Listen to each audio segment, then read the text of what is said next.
You're listening to an Airwave Media Podcast. What does Sputnik have to do with student loans? How did a set of trembling hands end the Soviet Union? How did inflation kill moon bases? And how did a former president decide to run for a second non-consecutive term? These are among the topics we deal with on the My History Can Beat Up Your Politics podcast. We tell stories of history that relate to today's news events. Give a listen. My History Can Beat Up Your Politics, wherever you get podcasts.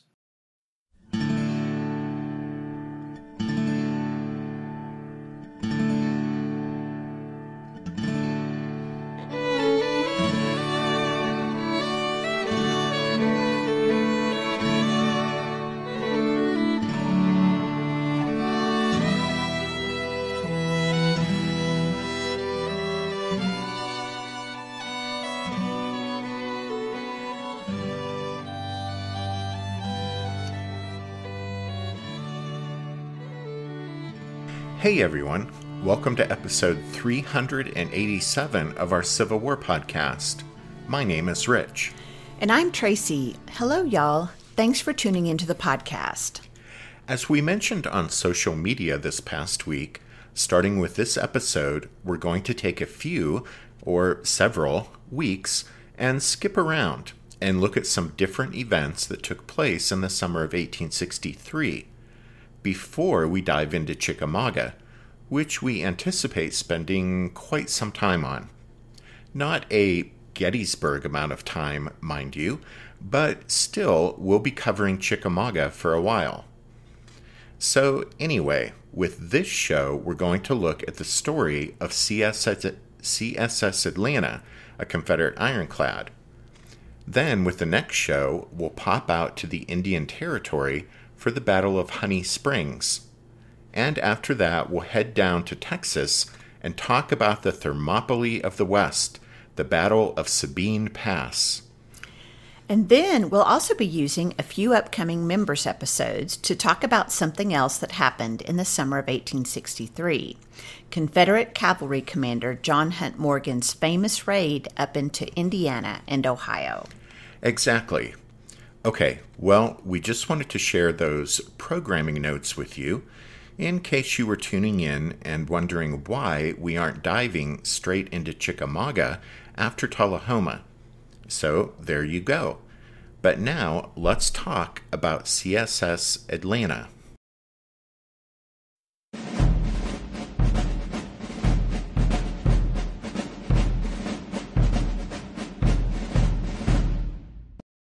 On the morning of Wednesday, June 17, 1863, aboard USS Nahant, 16-year-old cabin boy Alva Hunter had just awakened, dressed quickly, and stowed his hammock, trying not to disturb his still sleeping shipmates, when everyone's slumber ended abruptly with the muffled shouts and the thumping of running feet on the deck above. Hunter caught sight of the ship's quartermaster scooting rapidly down the ladder from above. The man shouted, "She's coming right down upon us!" Hunter, overcome with curiosity, raced up the ladder and once on deck, quickly spotted what was causing all the commotion. A Confederate ironclad bearing down on Nahant and her sister vessel, USS Weehawken. Hunter later remembered how, quote, she approached with the bone in her teeth, end quote, which is naval slang for the bow wave turned up by a fast-moving ship. The rebel ironclad fired a shot from her bow gun, which passed over Weehawken and landed close to Nahant. Hunter recalled, quote, "I could see that cannon shot as plainly as the catcher sees the balls which a pitcher throws to him," end quote. In fact, the geyser of water thrown up when the enemy shell crashed into the water nearby actually soaked Hunter from head to toe. The Federals had been expecting trouble, and both monitors had been ordered to keep a full head of steam up, so it didn't take Weehawken long to slip her anchor chains and quickly get underway. Unlike Weehawken, Nahant didn't have an experienced pilot on board to navigate the shallow waters, so she followed in Weehawken's wake.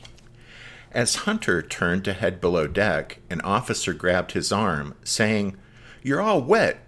Where have you been? "Have you been overboard?" Well, fortunately for Hunter, the pressing need to get the Monitor ready for action diverted the officer's attention, and he quickly lost interest in the wet cabin boy's condition. Be that as it may, Alva Hunter counted the man's scolding a small price to pay for the chance to see a real Confederate ironclad in action. That ironclad was CSS Atlanta, and she was coming out to break the Union Navy's blockade of Savannah, Georgia.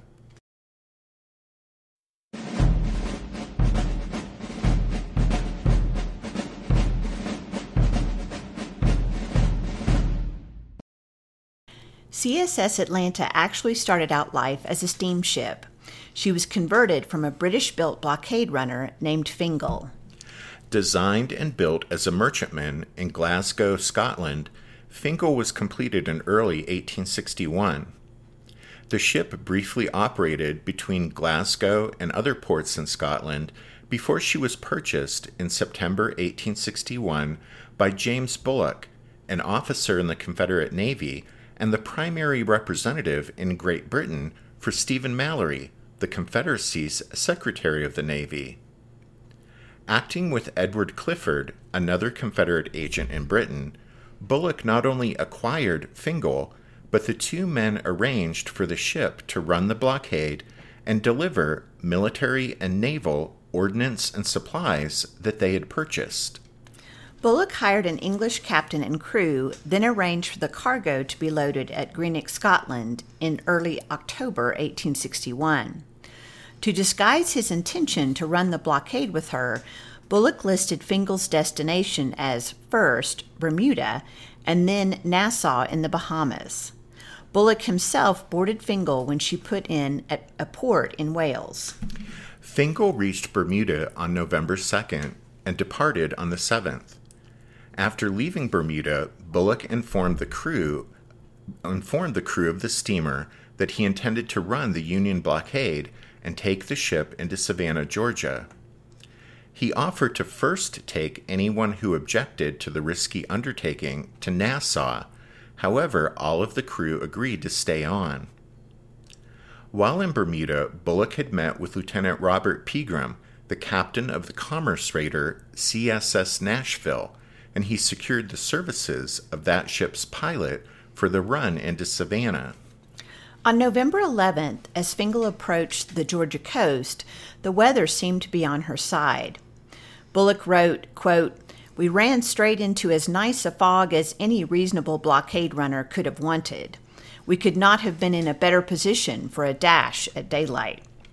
Fingal used the fog to good advantage and slipped past the Union blockaders undetected. She reached Savannah on November 12th. Fingal was the first ship owned by the Confederate government to successfully run the blockade, and her cargo was a godsend for the rebel war effort. In her hold were 14,000 Enfield muskets, 1 million cartridges, 2 million percussion caps, 10 large rifled cannon, thousands of sabers, bayonets, and revolvers, 400 barrels of gunpowder, assorted medical supplies, and a vast amount of clothing material for uniforms. Bullock later noted that, quote, "No single ship ever took into the Confederacy a cargo so entirely composed of military supplies." While Fingal was discharging her cargo, Bullock went to Richmond to confer with Stephen Mallory. Bullock had a plan to load Fingal to the gills with cotton, which would be sold in Europe. The profits would be used to purchase more ships and war material for the Confederate government. Mallory gave his approval, and Bullock returned to Savannah on November 23rd. It took Bullock almost a month to get Fingal ready to sail, fully loaded with a cargo of cotton.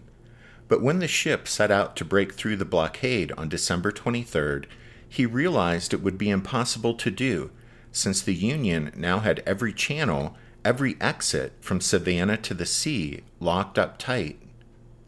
Bullock reported to Stephen Mallory in late January 1862 that breaking out was hopeless, so Mallory ordered him to turn the ship over to another officer and for Bullock to return to Europe some other way.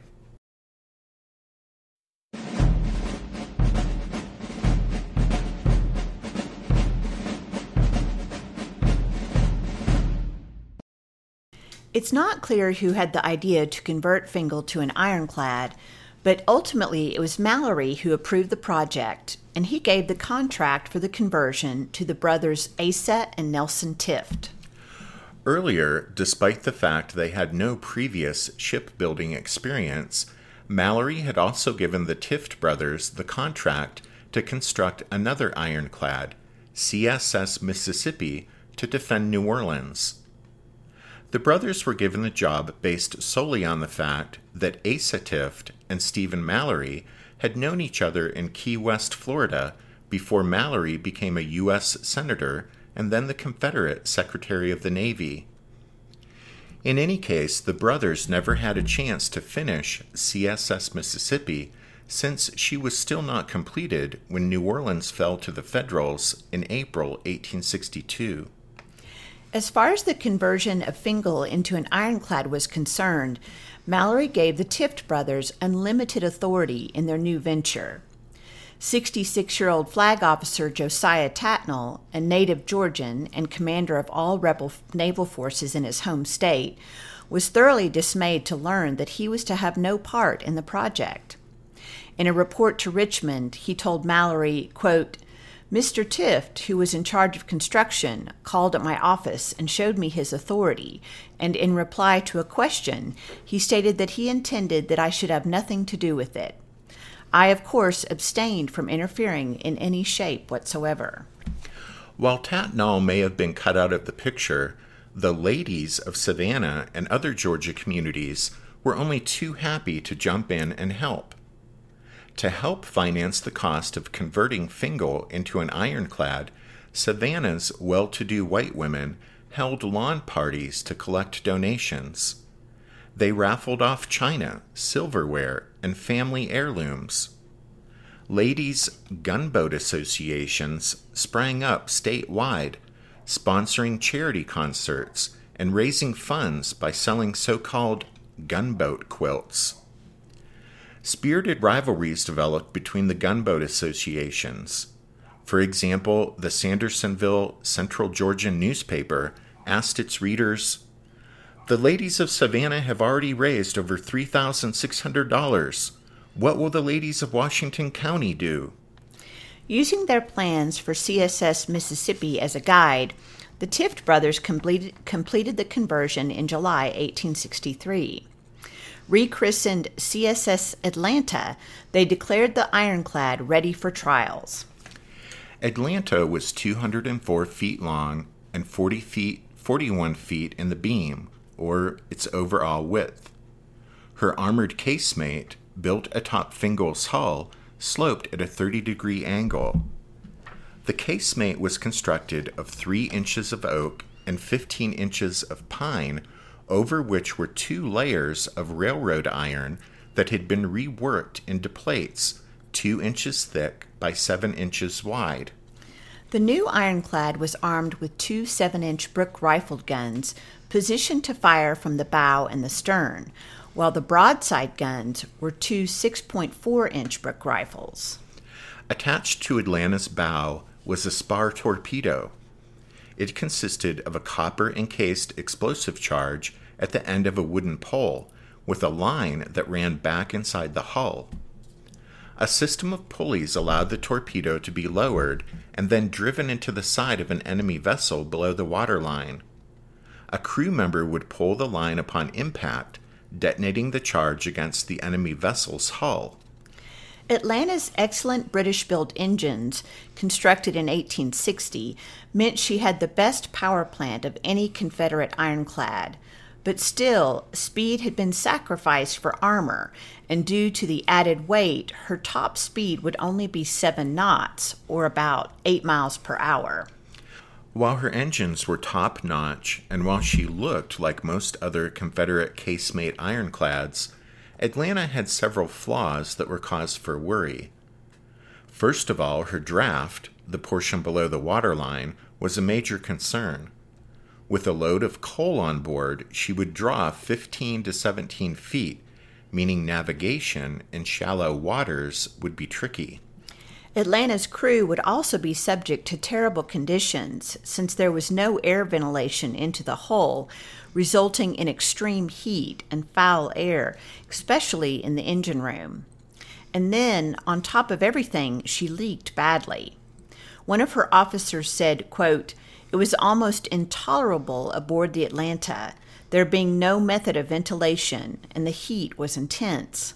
What a comfortless, infernal, and God-forsaken ship."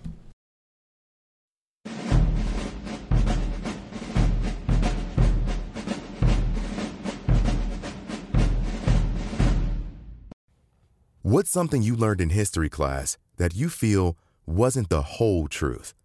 Better yet, what's something you didn't learn at all that was omitted completely? That's what I'd like to call redacted history.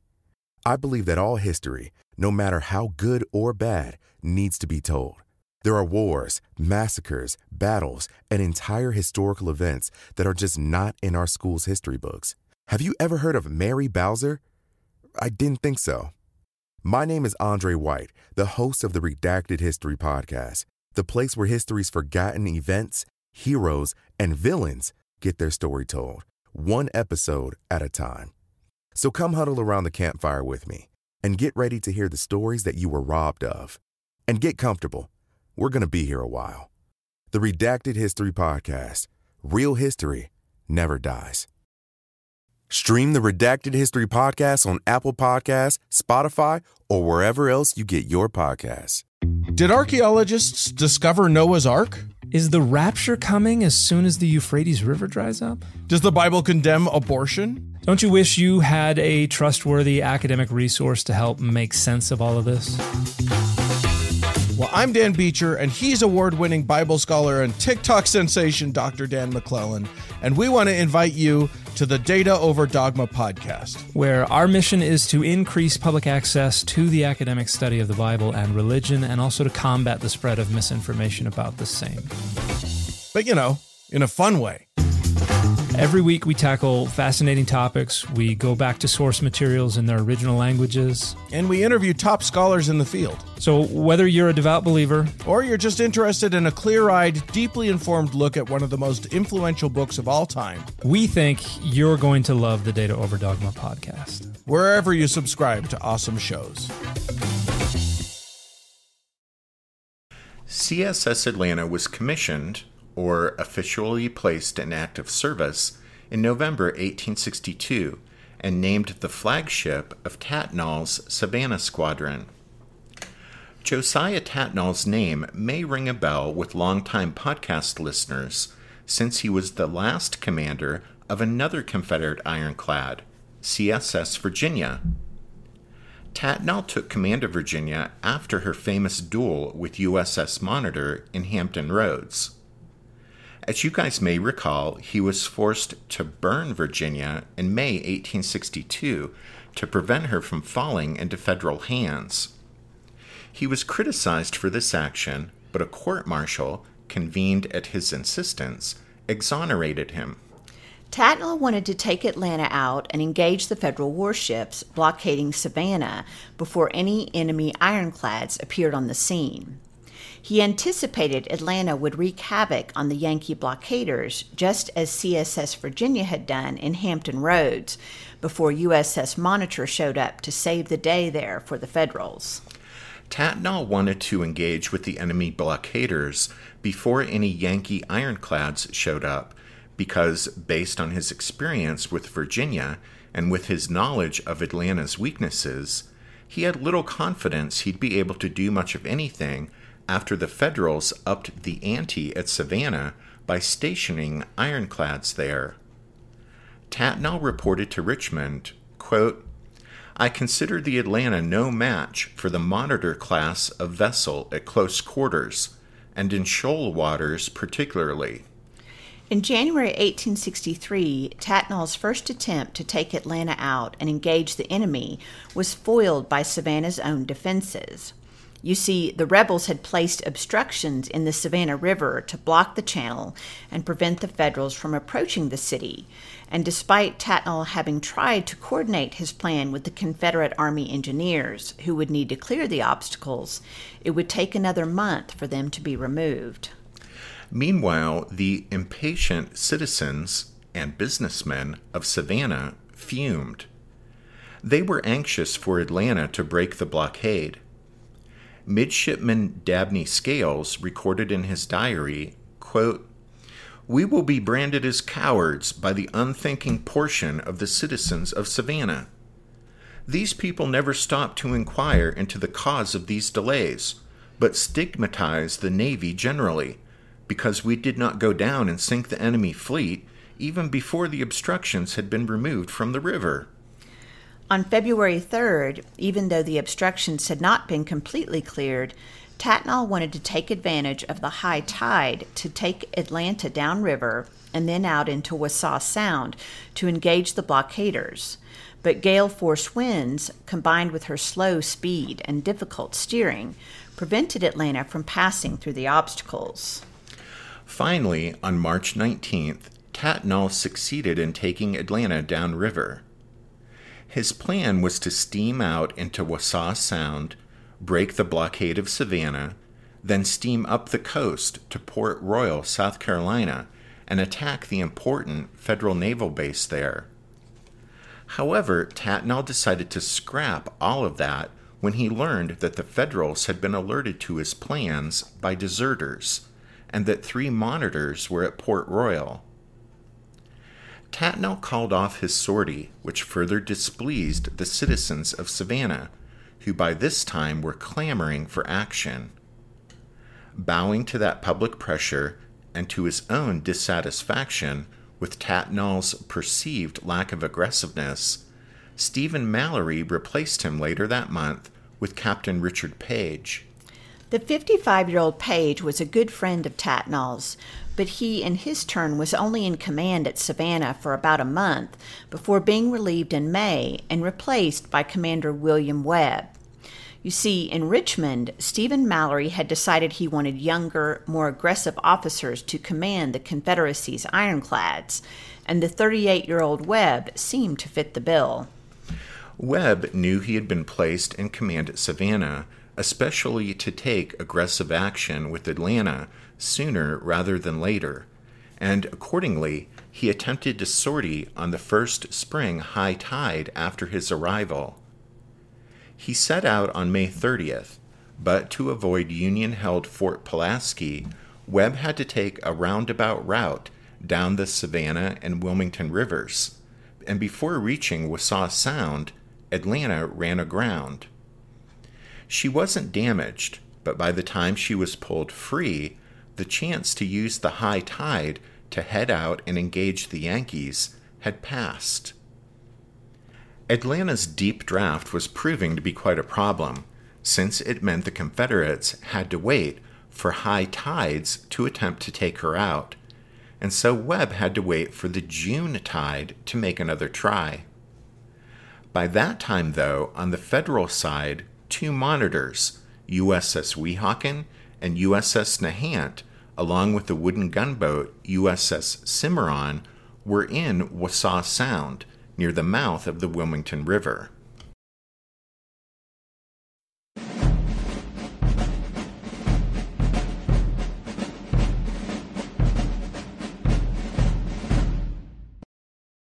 While Webb was waiting for the June tide, he received orders from Richmond. Mallory wanted him to wait to take Atlanta out until another ironclad, CSS Savannah, was completed.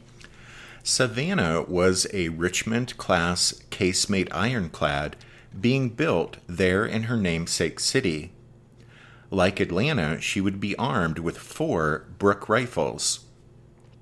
Her constructor, H.F. Willink, would turn Savannah over to the Confederate Navy shortly, on June 30th, 1863, so there was really nothing wrong with Mallory's plan to have Webb wait until both rebel ironclads could take on the Federals.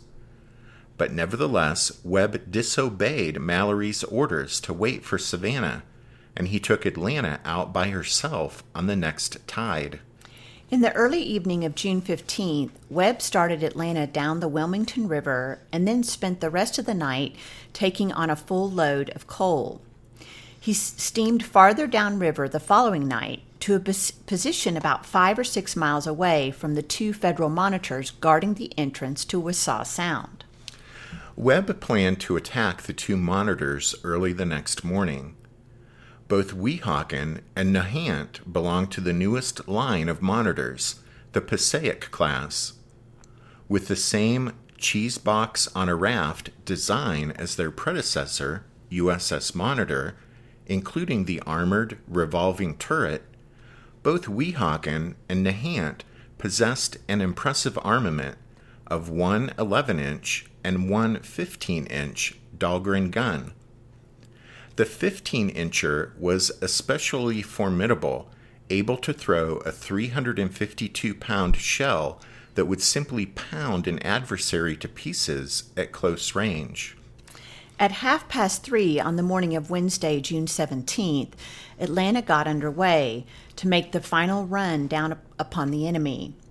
Webb hoped to surprise the Yankees, but at 10 minutes after 4, a lookout on Weehawken spotted the rebel ironclads approach. When Atlanta, steaming at full speed, closed to within 1.5 miles of the 2 monitors, she fired a round from her bow gun that passed over Weehawken and landed close to Nahant. That was the shell that soaked Alva Hunter, the 16-year-old cabin boy on Nahant that we talked about at the top of the episode. As the monitors slipped their anchor chains and got underway, Atlanta came to a sudden and jarring stop. With her bunkers full of coal, the rebel ironclad was sitting deeper in the water, and she ran aground on a sandbar. She was briefly able to free herself, but the pressure of the tide forced her back onto the sandbar. Of this unfortunate occurrence, in his report, Webb would say, quote, "I immediately ordered the engines to be backed, but it was fully 15 minutes before she was in motion. As soon as the ship was well afloat, I ordered the engines to go ahead, with the hope of turning her more into the channel, but she could not obey her helm, from the fact of the flood tide being on her starboard bow, and her bottom so near the ground. She was consequently forced upon the bank again."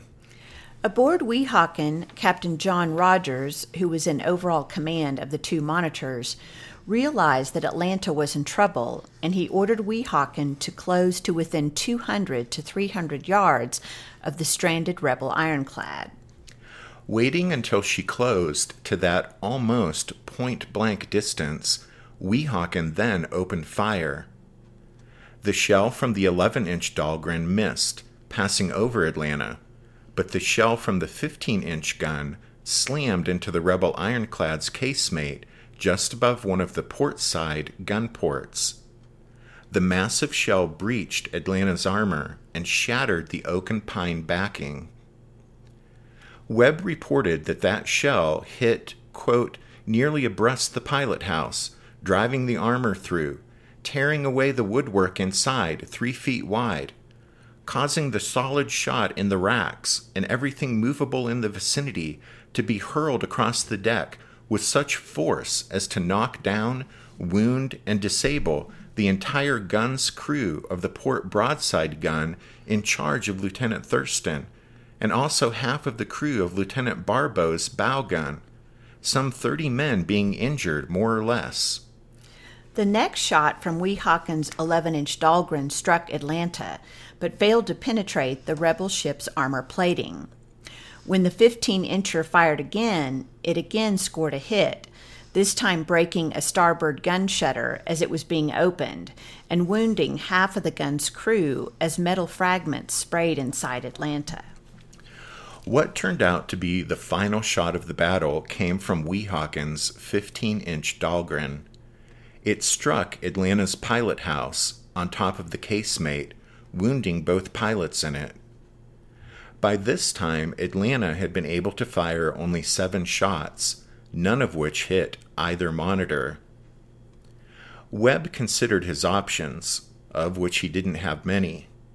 With Weehawken on one side and Nahant maneuvering to position herself on the other, Atlanta, stuck fast on the sandbar, was a sitting duck. The two monitors would be able to pound the stranded rebel ironclad to pieces. Webb realized he had no choice but to surrender.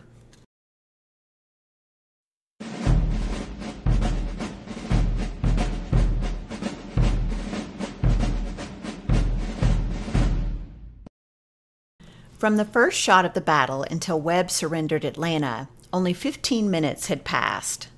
Of the rebel ironclad's complement of 145 men, 1 man was killed and 16 wounded. There were no federal casualties.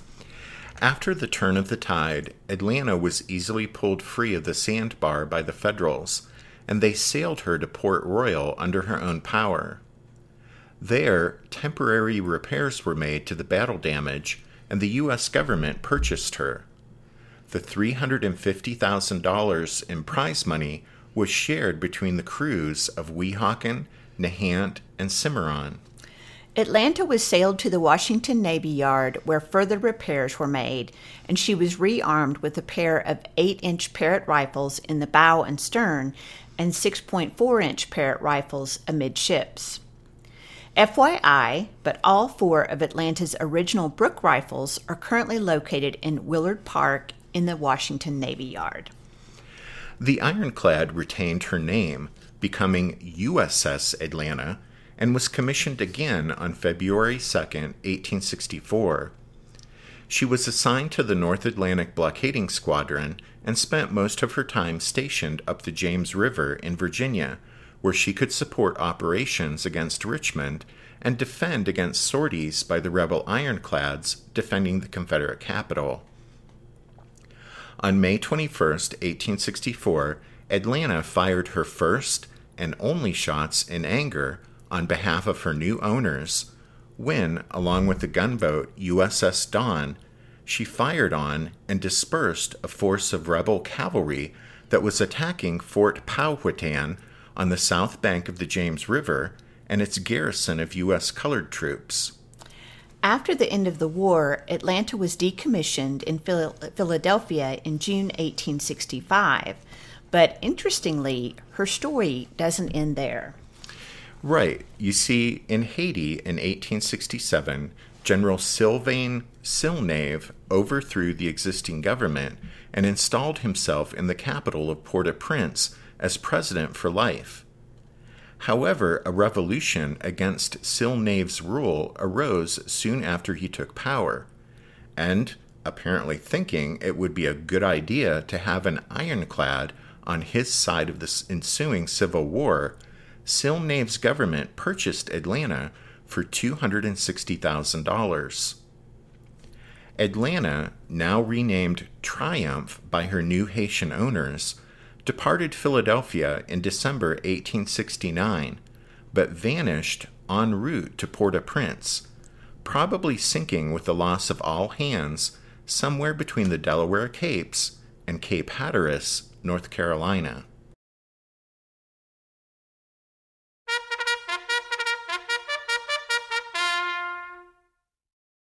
That means it's time for this episode's book recommendation, and our recommendation this time is Confederate Ironclad, 1861 to 1865 by Angus Constam.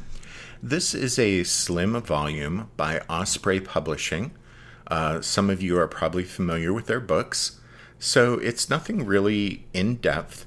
It's just a good overview of the subject with some nice illustrations. Anyway, don't forget you can find all of our book recommendations if you head over to the podcast website, which is www.civilwarpodcast.org. Also at the website, you can find links to the podcast's Facebook page, Twitter feed, and Instagram account if you'd like to follow the show on social media. And of course, at the website, you can find info about becoming a member of the Strawfoot Brigade and supporting the podcast in that way, just like our newest members, Robert Y., Jennifer K., Gerald B., Bruce K., and Joseph S. You can also make a one-time donation through the website, just like Alfio and Chad did this past week. Thanks, one and all.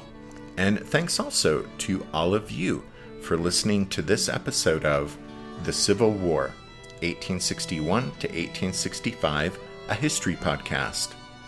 Tracy and I do hope that you join us again next time, but until then, take care.